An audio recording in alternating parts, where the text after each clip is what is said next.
Assalamualaikum warahmatullahi wabarakatuh. Selamat siang teman-teman. Waalaikumsalam Waalaikumsalam warahmatullahi wabarakatuh. wabarakatuh. Kami dari kelompok 3 akan membawakan materi manajemen berbasis sekolah ini, yaitu keuangan sekolah. Sebelum untuk masuk ke materi, saya terlebih dahulu memperkenalkan teman-teman kelompok saya. Saya sendiri sebagai moderator Ahmad Fauzi Maulana dan rekan saya Ira Lufi. Selanjutnya ada Marita Triutami, Sabila Nabil Zahra, dan Masita. Untuk mempersingkat waktu, kita langsung saja masuk ke materi. Untuk materi yang pertama, saya persilahkan Masita untuk menyampaikannya.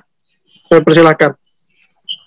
Oke, Assalamualaikum warahmatullahi wabarakatuh. Selamat siang teman-teman. Jadi, materi yang pertama itu ada pemberdayaan guru. Yang pertama itu ada pengertian pemberdayaan guru. Pemberdayaan adalah proses memberikan kemampuan kepada guru sehingga guru mampu memberi pertimbangan terkait baik atau tidaknya cara mengajar, kemudian mampu mengambil keputusan sendiri untuk menyelesaikan permasalahan mengajar yang dihadapi di dalam kelas sehingga bisa bekerja dengan kinerja yang lebih tinggi dan lebih baik lagi. Next.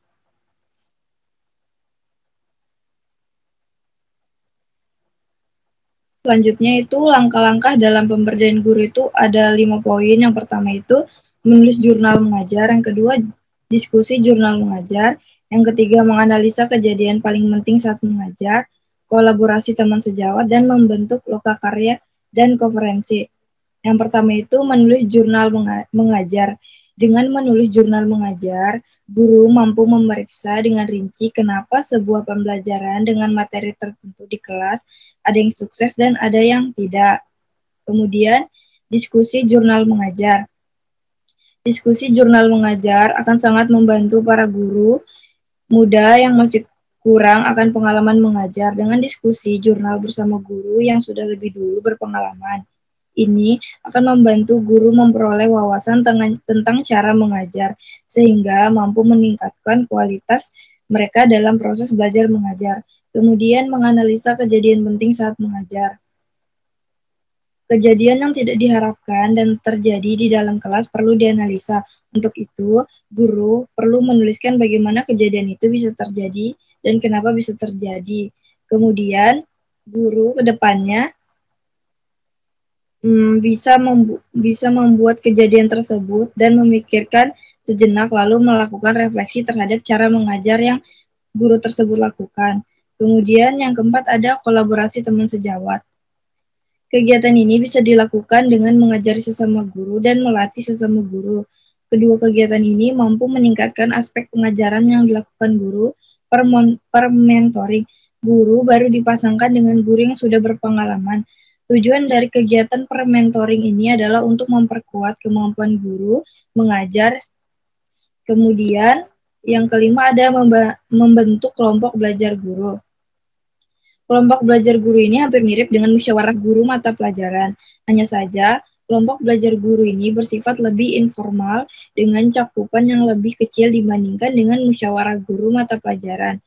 Kelompok belajar guru adalah sebuah kelompok di mana guru bertemu secara teratur untuk mendiskusikan persoalan-persoalan terkait pembelajaran dan cara mereka mengajar. Yang terakhir itu mengikuti kegiatan lokakarya dan konferensi. Lokakarya adalah kegiatan yang kebanyakan guru pernah mengikutinya. Tujuan dari lokakarya ini adalah untuk menyediakan kesempatan bagi guru untuk mempelajari lebih jauh tentang pengajaran dan pembelajaran dalam rentang waktu tertentu. Sekian dari penjelasan dari saya kembalikan ke moderator. Oke, terima kasih untuk rekan saya Masita. Untuk selanjutnya, saya persilakan Ira. Baik, terima kasih moderator. Di sini saya akan menjelaskan tentang perencanaan anggaran atau budgeting sekolah. Nah, apa sih itu perencanaan anggaran? Perencanaan anggaran adalah pernyataan mengenai estimasi kinerja yang hendak dicapai dalam periode waktu tertentu yang dinyatakan dalam ukuran finansial. Next.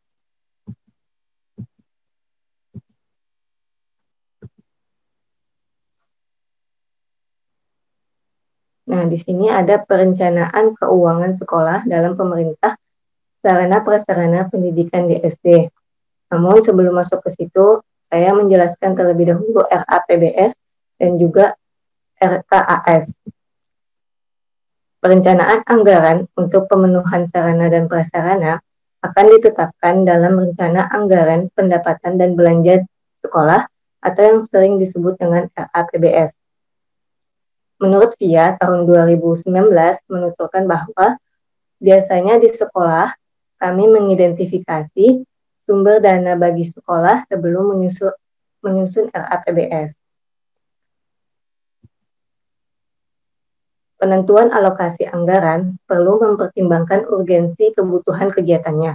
Ini menyangkut persoalan waktu, personal, serta jumlah alokasi dana yang tersedia. Sehingga perlu adanya analisis terhadap sumber dana dan nominal yang mungkin didapatkan lembaga untuk setiap kegiatan yang diagendakan. Sumber dana dalam kegiatan sekolah pada praktiknya ini menghasilkan rencana kerja anggaran sekolah atau madrasah yang biasa disebut dengan RKAS atau RKAM. Nah, baru kita masuk ke perencanaan keuangan sekolah dalam pemenuhan sarana prasarana pendidikan di sekolah SD. Ya, dibagi menjadi identifikasi sumber dana, evaluasi sarana dan prasarana, perencanaan pengadaan sarana dan prasarana, implementasi pengadaan, dan pemeliharaan sarana dan prasarana. Penyusunan anggaran merupakan gambaran dari setiap kegiatan yang direncanakan sekolah agar dapat menentukan satuan biaya di setiap kegiatan sehingga membantu dalam mengarahkan lembaga pendidikan dalam pelaksanaan kegiatan-kegiatannya. Apa sih fungsinya? Fungsinya yaitu pertama, sebagai alat penafsir, yaitu memperkirakan besarnya pengeluaran dan pendapatan sekolah. Kedua, alat kewenangan, yaitu memberi kewenangan terkait dana yang dikeluarkan untuk membiayai kegiatan sesuai dengan perencanaan yang sudah dianggarkan. Ketiga, alat efisiensi, yaitu mengetahui kegiatan pendidikan yang dilaksanakan sesuai dengan perencanaan anggaran secara efisien. Perencanaan dapat dipahami sebagai serangkaian kegiatan dengan menetapkan tujuan yang diprioritaskan dengan menjabarkannya secara operasional yang dapat diukur, melakukan analisa alternatif untuk tercapainya tujuan dan analisis cost effectiveness, dan untuk mencapai sasaran dengan melakukan rekomendasi alternatif. Ya, terakhir, perencanaan keuangan sekolah mengacu pada konsep penyelenggaraan pendidikan sekolah secara utuh. Pelayanan di lembaga pendidikan diantaranya yaitu teknik layanan edukatif dalam proses kegiatan belajar mengajar, baik secara teori ataupun praktek di lapangan. Lalu kedua, layanan yang menunjang operasional kegiatan ekstrakurikuler dan juga intrakurikuler. Ketiga, pemeliharaan dan pemanfaatan buku pelajaran, alat pendidikan, alat pelajaran, dan juga lab. Keempat, pengadaan dan perawatan sarana penunjang seperti sarana administrasi, gedung sekolah, ruang kelas, dan fasilitas sekolah lainnya. Kelima, penyediaan daya dan jasa. Keenam, perjalanan dinas kepala madrasah dan juga guru. Ketujuh, pemberdayaan komite madrasah, kegiatan sosial, dan layanan kemasyarakatan. Kedelapan, kegiatan lomba yang diikuti oleh peserta didik ataupun guru. Kesembilan, keperluan layanan sekolah yang habis pakai seperti surat kabar. Dan terakhir, honor pendidik dan tenaga kependidikan, asuransi kesehatan, transportasi, dan lain sebagainya. Ya, cukup sekian dari saya kembalikan ke moderator. Baik, terima kasih untuk Ira. Untuk selanjutnya, saya sendiri. Next.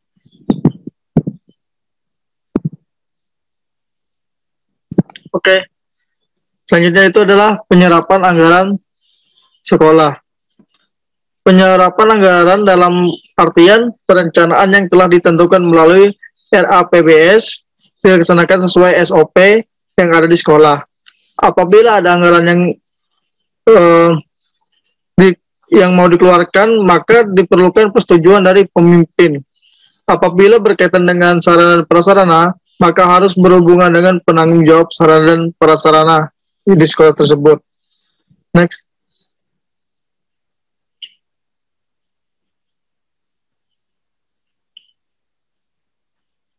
Penyerapan anggaran merupakan dana yang dikeluarkan berdasarkan kebutuhan sesuai dengan perencanaan secara efektif dan efisien.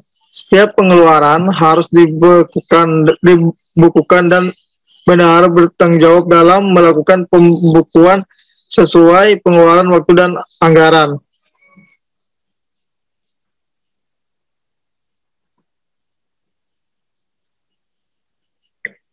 Apabila penalokasian anggaran efisien, maka keterbatasan sumber dana yang dimiliki sekolah dapat dioptimalkan untuk mendanai kegiatan strategis.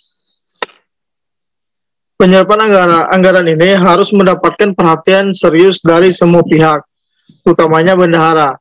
Bendaharawan merupakan tenaga kependidikan yang berwenang dalam penyimpanan, pengeluaran, dan bukti-bukti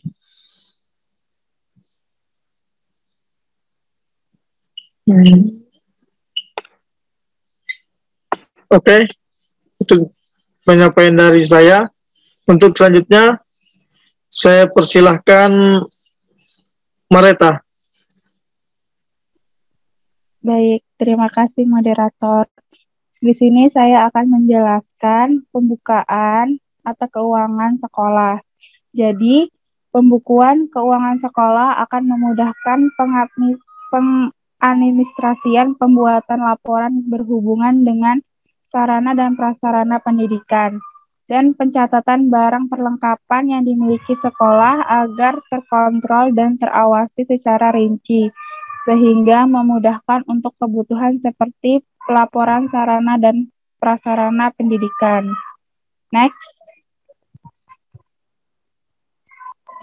Seorang manajemen pendidikan harus mampu memahami dan menjelaskan kepada staf terkait fungsi, tujuan, dan manfaat pembukuan keuangan sekolah, di antaranya sebagai berikut. Yang pertama, ada buku pos yang digunakan untuk memberikan informasi pembelajaran uang harian agar manajer pendidikan mudah dalam memeriksa anggaran yang keluar sesuai dengan rencana anggaran pendidikan. Yang kedua, ada faktur yang berupa buku atau lembaran yang diarsipkan sebagai pertanggungjawaban penggunaan uang secara umum. Yang ketiga, ada buku kas sebagai pencatatan perincian, pemasukan dan pengeluaran dana di lembaga dalam memenuhi sarana dan prasarana pendidikan seperti pembelian LCD dan lain-lainnya. Yang keempat, ada lembar cek sebagai bukti transaksi pemesanan barang dan kepala sekolah atau bendahara yang berhak mendatanganinya. Yang kelima, ada buku besar atau buku induk yang perlu ditunjukkan kepada kepala sekolah setiap akhir bulan terkait penyerapan anggaran. Selanjutnya ada pembayaran SPP, yaitu peserta didik yang tercatat di buku kas pembayaran uang sekolah yang harus disesuaikan dengan tanggal pembayarannya, baik yang sudah membayar ataupun yang memiliki tunggakan pembayaran untuk mengantisipasi dari kwitansi yang hilang. Selanjutnya itu ada neraca percobaan sebagai upaya pertanggungjawaban keuangan lembaga pendidikan selama setahun anggaran sehingga pengeluaran dan skala prioritas kegiatan dapat terlaksana dengan baik. Next.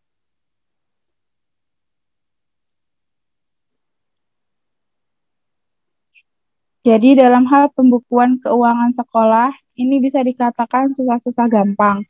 Dibutuhkan ketelitian dalam perhitungan karena apabila terjadi kesalahan-kesalahan dalam perhitungan akan menghasilkan jumlah yang berbeda di akhir periodenya. Beberapa ulasan tentang proses atau alur pembukuan keuangan sekolah sebagai berikut. Next.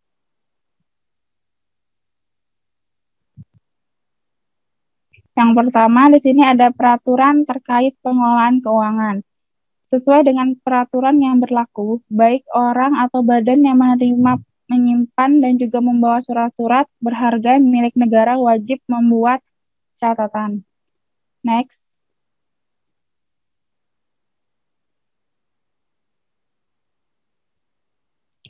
Yang kedua, itu ada proses atau alur pembukuan keuangan sekolah. Berikut ini beberapa tahapan pembukuan yang bisa diikuti, yaitu yang pertama harus dilakukan dengan mengisi bukti transaksi penerimaan dan buku transaksi keuangan dalam buku yang sudah disediakan. Yang kedua, selanjutnya bagian bendahara sekolah akan melakukan pembukuan terhadap keseluruhan penerimaan dan juga pengeluaran. Dalam proses pencatatan ini, bagian bendahara bisa dengan cara manual, yakni tulis tangan atau menggunakan aplikasi melalui komputer. Yang ketiga, jika bendahara melakukan proses pembukuan melalui laptop atau komputer, maka wajib mencetak BKU atau buku-buku pembantu. Yang keempat, perlu diketahui bahwa semua transaksi penerimaan dan juga pengeluaran yang dilakukan oleh sekolahan wajib dicatat dalam buku kas umum dan juga buku pembantu. Yang berikutnya yaitu hal lainnya yang perlu diingat oleh bagian keuangan saat melakukan pembukuan, yakni uang tunai yang terdapat pada kas tidak boleh lebih dari 10 juta. Selanjutnya kemudian untuk format yang sudah diisi tidak harus dibukukan per transaksi dan dimintakan tanda tangan pada bendahara dan kepala sekolah. Yang terakhir yaitu satu proses alur pembukuan keuangan sekolah adalah dengan menyimpan bukti pengeluaran. Seperti yang diketahui bahwa setiap transaksi yang dilakukan oleh sekolah harus didukung dengan bukti kwitansi yang benar-benar sah. Selanjutnya saya kembalikan ke moderator. Oke, terima kasih untuk Mareta. Untuk selanjutnya saya persilahkan Sabil. Oke, baik. Terima kasih, moderator. Selanjutnya yaitu penanggung-jawaban akuntabilitas keuangan sekolah. Di sini akuntabilitas keuangan harus dipahami sebagai pertanggungjawaban yang dilakukan oleh seseorang terhadap segala tindakannya, khususnya yang berkaitan dengan keuangan kepada seseorang yang memberi wewenang.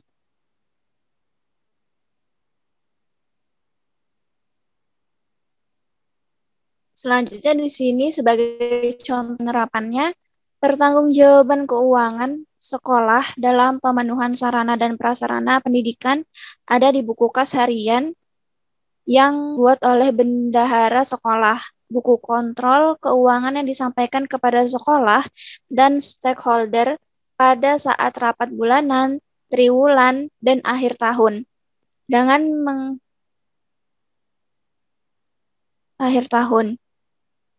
Pelajaran. Pelaporan pertanggungjawaban dilakukan pada akhir tahun dengan menghadirkan wali murid. Dan di akhir tahun ajaran RAPBS, sarana dan prasarana pendidikan dengan pihak yayasan dan komite sekolah. Selanjutnya dalam pertanggungjawaban keuangan sekolah dalam skala kecil ini dilakukan bendahara dengan cara melaporkan kondisi keuangan kepada kepala sekolah. Sedangkan pertanggungjawaban dalam skala besar, laporan keuangan disampaikan setiap akhir tahun pada rapat sekolah dengan menghadirkan wali murid.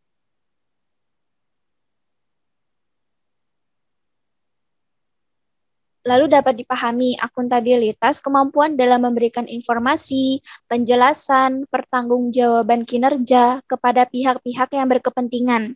Kondisi seseorang yang dinilai oleh orang lain karena kualitas performasinya dalam menyelesaikan tugas untuk mencapai tujuan yang menjadi tanggung jawabnya.